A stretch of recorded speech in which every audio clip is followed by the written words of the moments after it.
UP budget सत्र वापस जाओ के नारों और हंगामे के बीच राज्यपाल ने पढ़ा पूरा अभिभाषण, कई जगह रुककर जवाब भी दिया।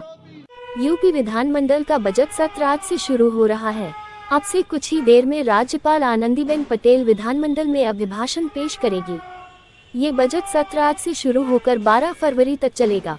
5 को वित्त मंत्री सुरेश खन्ना विधानसभा में वित्त वर्ष 2024-25 का बजट पेश करेंगे। एक छोर सभी का टिकट काटने जा रही है भाजपा। सपा अध्यक्ष अखिलेश यादव ने यूपी विधानसभा सत्र के शुरू होने से पहले पत्रकारों से बातचीत में कहा कि मैं आपको एक ब्रेकिंग न्यूज दे रहा हूं। भाजपा लोकसभा चुनाव 2024 में एक सांसद प्रधानमंत्री नरेंद्र मोदी को छोड़कर सबका टिकट काटने जा रही है और उनकी भी सीट बदल दी जाएगी। उन्होंने कहा कि लोकसभा चुनाव में पीडीएफ पिछड़ा, दलित व अल्पसंख्यक की एनडीए को हराएगा। भाजपा सरकार में युवा बेरोजगारी से त्रस्त है। 10 साल सत्ता में रहने के बाद भी भाजपा बेरोजगारी कम नहीं कर पाए है। किसानों से किए गए उनके सभी वादे अधूरे हैं। भाजपा ने अपने राज्य में किसानों को सबसे ज्यादा दुखी किया है। राज्यपाल के अभिभाषण के दौरान सपा के सदस्य लगातार नारेबाजी और हंगामा करते रहे। सभी विपक्षी सदस्य राज्यपाल वापस जाओ के नारे लगा रहे थे। इस दौरान भाजपा के सदस्य भी शोरगुल करने लगे। हालांकि राज्यपाल अपना अभिभाषण पढ़ती रही। राज्यपाल आनंदीबेन पटेल ने नए वर्ष की शुभकामनाएं देते हुए अपने अभिभाषण की शुरुआत की। राज्यपाल के अभिभाषण के प्रारंभ होते ही विपक्ष के सदस्यों ने हंगामा और शोरगुल शुरू कर दिया। हालांकि इस दौरान भी राज्यपाल अभिभाषण पढ़ती रही। राज्यपाल ने अपने अभिभाषण में राज्य सरकार की उपलब्धियों को गिनाया। उन्होंने कहा कि अयोध्या में प्राण प्रतिष्ठा देश में राम राज्य के प्रारंभ का प्रतीक है। उन्होंने कानून व्यवस्था के मुद्दे पर प्रदेश सरकार की पीठ थूकी और कहा कि इससे राज्य को बड़ा लाभ हुआ है। सुदृढ़ कानून व्यवस्था और ईज ऑफ डूइंग बिजनेस से निवेशक प्रदेश में आने के लिए लालायित हैं। शोक प्रस्ताव के बाद स्थगित हो जाएगी कार्यवाही। दोपहर 12:30 बजे राज्यपाल का अभिभाषण पढ़कर सुनाया जाएगा। 3 फरवरी को भाजपा विधायक मानवेंद्र सिंह और सपा विधायक एसपी यादव के निधन पर शोक प्रस्ताव के बाद सदन की कार्यवाही स्थगित हो जाएगी। यूपी बजट सत्र वापस जाओ के नारों और हंगामे के बीच राज्यपाल ने पढ़ा पूरा अभिभाषण, कई जगह रुककर जवाब भी दिया। यूपी विधानमंडल का बजट सत्र आज से शुरू हो रहा है। अब से कुछ ही देर में राज्यपाल आनंदीबेन पटेल विधानमंडल में अभिभाषण पेश करेगी।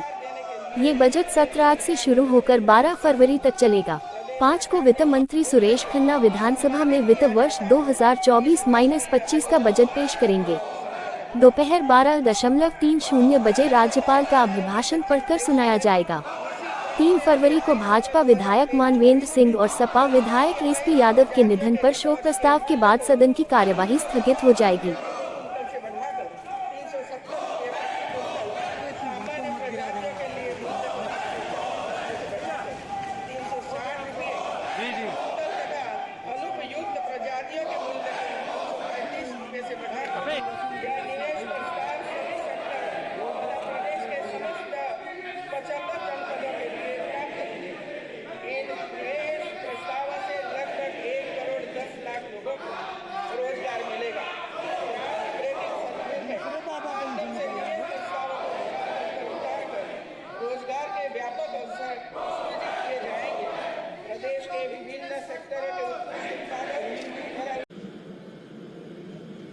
सत्र का शुभारंभ अभी कुछ देर बाद माननीय राज्यपाल जी के अभिभाषण से होगा। अभिभाषण सरकार की उपलब्धियों और भावी योजनाओं का एक बहुत महत्वपूर्ण दस्तावेज होता है और किसी भी सत्र के वर्ष के शुभारंभ का पहला जो बिजनेस होता है वह विधानमंडल में माननीय राज्यपाल के भाषण से ही शुरू होता है। बजट सत्र है तो वर्ष 2024-25 का बजट भी इस दौरान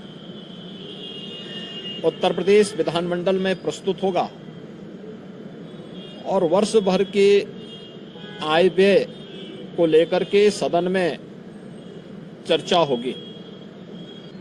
यह सत्र हमारे लिए बहुत महत्वपूर्ण सत्र होगा। राज्यपाल जी के भाषण पर चर्चा होगी, उसका जवाब भी सरकार की तरफ से जाएगा।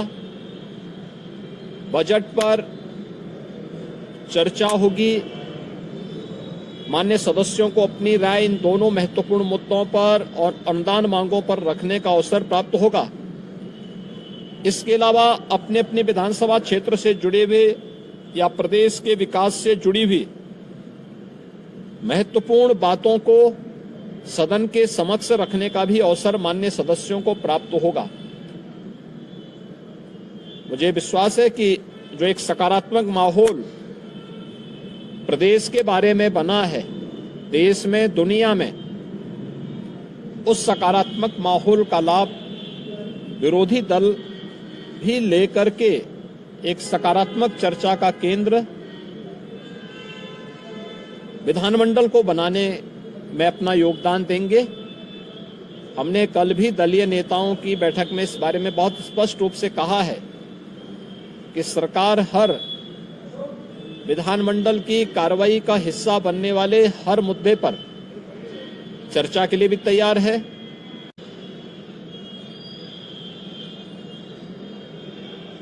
सत्र प्रारंभ होने के पहले दलीय नेताओं से संबंधित बैठक और उससे पूर्व बिजनेस एडवाइजरी कमेटी की बैठक भी संपन्न होकर के जो कार्य योजनाएं तय हुई हैं उसके अनुसार सरकार ने अपनी पूरी तैयारी भी की है। उत्तर प्रदेश विधानमंडल 25 करोड़ जनता जनार्दन की आशा आकांक्षाओं और अपेक्षाओं का एक केंद्र है।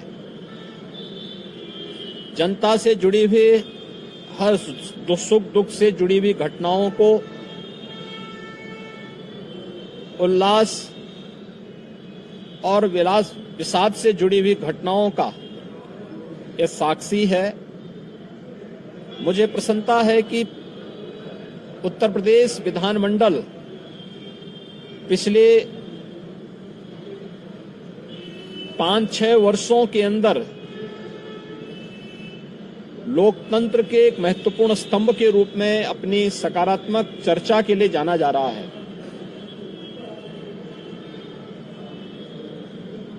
सकारात्मक मुद्दों पर, विकास से जुड़े हुए मुद्दों पर हर माननीय सदस्य अपनी बात को सदन में रखने के लिए उत्सुक दिखाई देता है और मैं इस अवसर पर अपने विपक्षी मित्रों से भी इस बारे में अपील करूंगा कि जो माननीय सदस्यों की भावनाएं हैं उसे दलीय सीमाओं से अलग हटकर के प्रदेश के विकास के लिए विधान सभा या विधान परिषद को हमें एक सकारात्मक चर्चा का केंद्र बनाने की आवश्यकता है।